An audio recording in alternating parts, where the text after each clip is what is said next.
Hello and welcome to You Talking to Me. The British vote on staying or leaving the European Union has been followed closely by media all over Europe. We are going to review the situation with Euranet Plus journalists, and I'm very happy to welcome in our studio Beata Plomecka from Polski Radio. Hello.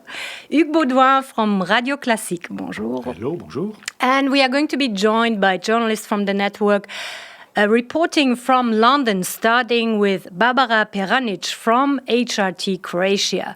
Barbara, you are in London right now. Are the tensions running high? Hello, it's good to be with you. Even though tomorrow is the big decision day for the UK, walking down the streets of London, one wouldn't necessarily say that it is so, because there are, of course, billboards and posters and leaflets, but it's not on a massive scale. So it depends, I guess, on the part of London, but the centre is flooded with tourists, and more prominent and more visible are actually adverts for Euro tournaments, so flags of countries which are competing in France. But there is interest, and there are different initiatives. Some are really funny, like referendum-inspired food and drink in places across London. I visited one branch of high-quality sausage food chain, which decided to introduce a special dish called Big Brexit Dog, which costs almost twice as their usual hot dog, but is half the size of it. So their message is that Brexit will cost Britain a lot. It's simply not worth the deal. And the poster face for this special dish is Boris Johnson, former London mayor and one of the leading names of the Leave campaign. But on more serious side, yesterday there was a big debate organized by the BBC at Wembley with 6,000 people attending. Both sides fought passionately. Scottish Tory leader Ruth Davidson, in the closing statement for Remain, told the audience that they had to be 100% sure when they cast their vote because there was no going back on Friday morning. And on the other hand, Boris Johnson said that Thursday, 23rd of June, could be UK's Independence Day if Britain votes to leave.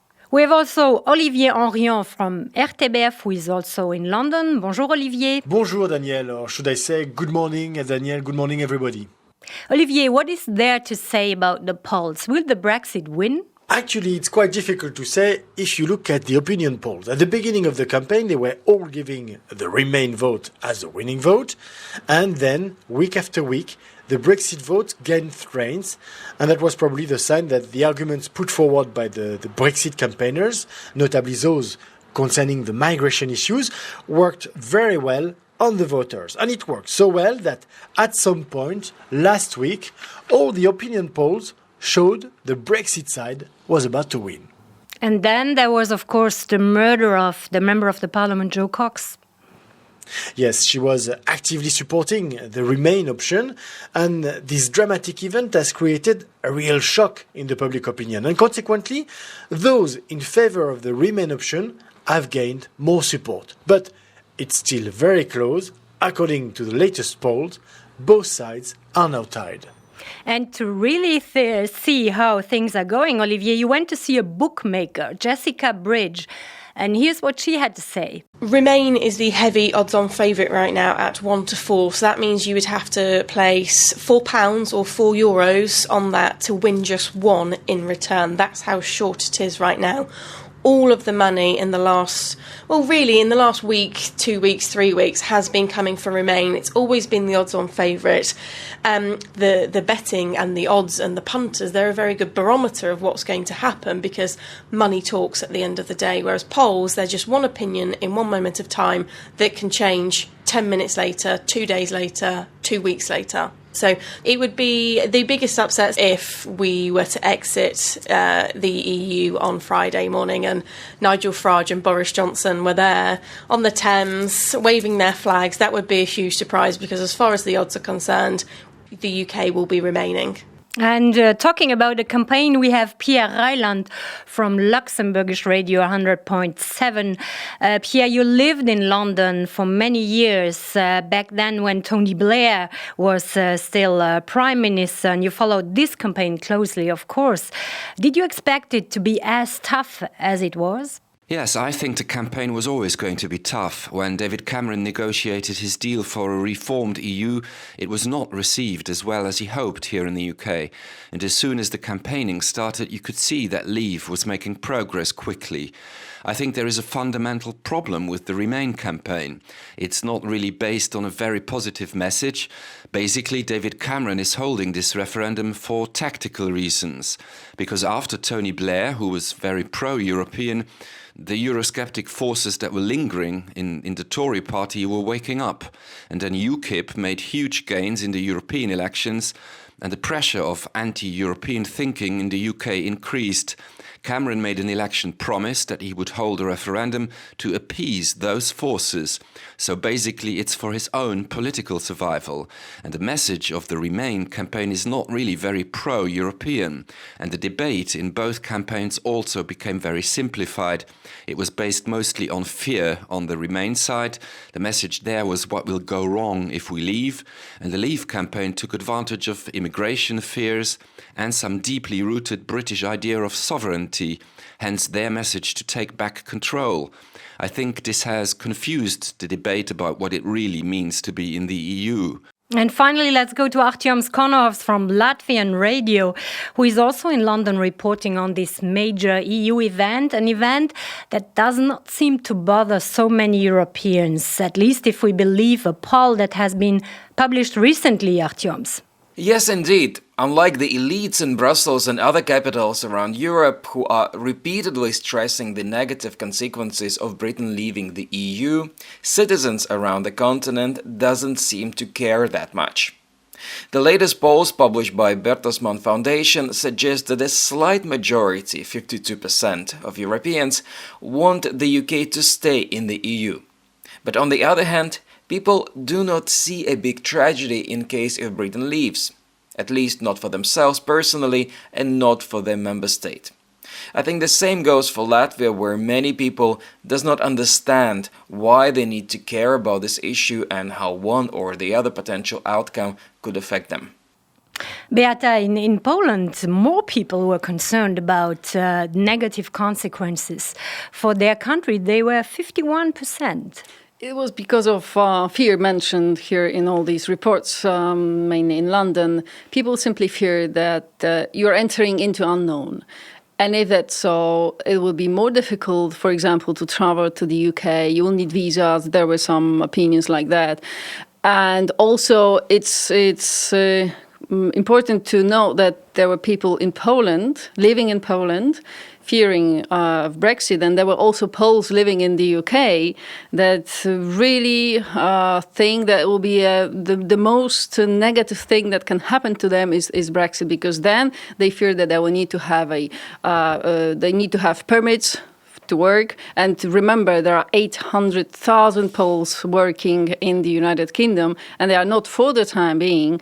They don't want to go back to Poland for the time being, of course. So this is first of all, there's the fear of the unknown, and then more difficulties, borders, visas, permits for works. These are the arguments. Even though the Poles would also be affected by the exemptions made in case of a Remain. But the Poles, the new group that is planning to go to the UK to work, those who work who are there in the United Kingdom, they won't be affected because Poland negotiated during the summit in February, which was the crucial summit when all these negotiations took place. So yes, that's true, but still the Polish government, the stance of the Polish government is stay at home, don't go abroad. So this is kind of you have to make compromise. So those in UK are safe. Those who would like to travel will think twice. Mm-hmm. Speaking about this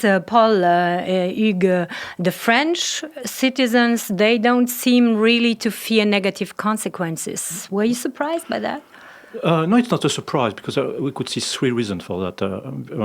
French people don't think it would be a tragedy because this referendum won't change the geography or geopolitics. UK will remain in Europe, will remain a European country, and nobody can imagine that we can do business without UK. Nobody can imagine that France won't be able to cooperate on the defense matter, for instance, with UK. In terms of migration also, you know that the Le Touquet agreement, which permits to deal with the migration in Calais, it's not a European agreement, it's a bilateral agreement. And this agreement will remain. So whatever be the situation on Friday, the UK will be still there and we will still have a good relation with them and we will find arrangement. There's this belief in France that we'll find any kind of arrangements to continue to cooperate with UK. And there's a second reason also why people are not worried about it. The Brexit could be a kind of template for a possible Frexit or referendum on Frexit. And there's a huge part of the population. In the latest polls, 48% of the French people are in favor of a referendum to leave the European Union. And if there's a Brexit, it could be a kind of model for the French people following, said, okay, it's not a tragedy in the UK, maybe we could do the same here at home. Mm-hmm. Is there also this attitude, if they want to leave, just let them go? Yeah, it's kind of course, I would say, irrational feeling in France with the Brits. If they want to have their own life, let's do them have their own life, and maybe it will be in European Union. That will be easier maybe for the pro-Europeans to relaunch the European project with the French, the Belgians, the Germans maybe, and we won't have always the blackmailing of the UK with having a political pressure on Brussels. That's also an idea, but it's more irrational. You know, it's a kind of tradition between France and UK to be always being fighting. So. Yes, also are afraid of this European project. I mean, group of countries, selected group of countries, entering more into more integration. This is what Poles are fearing. Also, I mean, one of the reasons that Poland is against Brexit and really keep fingers crossed is also that if the United Kingdom decides to leave the European Union, that Poland will lose its ally in many fields. Of course, not in all fields, because migrants are, well, Poland and the United Kingdom were at odds, but in many fields, for example, the foreign policy stance towards Russia, Ukraine, on the situation, the conflict in Ukraine, sanctions, of course, towards Russia, and plenty of things like liberal economy, tempering the position of tempering some actions by the Commission, European Commission, to regulate more and more, to go inside, to force some countries to do, for example, in the migration crisis. This is what Poles hated, and they fear that if the Brits will decide to leave, they will lose really crucial and important and powerful ally in the EU. In the EU. Hugues, we are almost at the end. Speaking about Brexit is one thing, but speaking about the Remain is another thing. Everybody was just calculating, losses in economy on both sides in case of a Brexit. But the political consequences in case of a Remain could be huge, couldn't they? Yeah, that's quite natural. We have been focusing on the Brexit. But if in case of a Remain, the situation won't be very easy. That won't be business as usual on Friday or next week. Because first, we've been given to UK some exemptions. We'll have now to negotiate those exemptions, and it won't be easy for at least two of them. And second, why those exemptions could be limited to UK? We could have a situation where other countries would like to have the same benefits as UK, and the situation is not very clear in the agreement done in February. If those exemptions are only on the benefit of UK, or if they could be extended to other countries, and that's the beginning. We could see that as the beginning of the disintegration of political situation in Europe, with a kind of Europe à la carte, where everybody could choose its own menu. And this is what we can expect from the situation if UK remains in EU. Situation won't be politically very easy.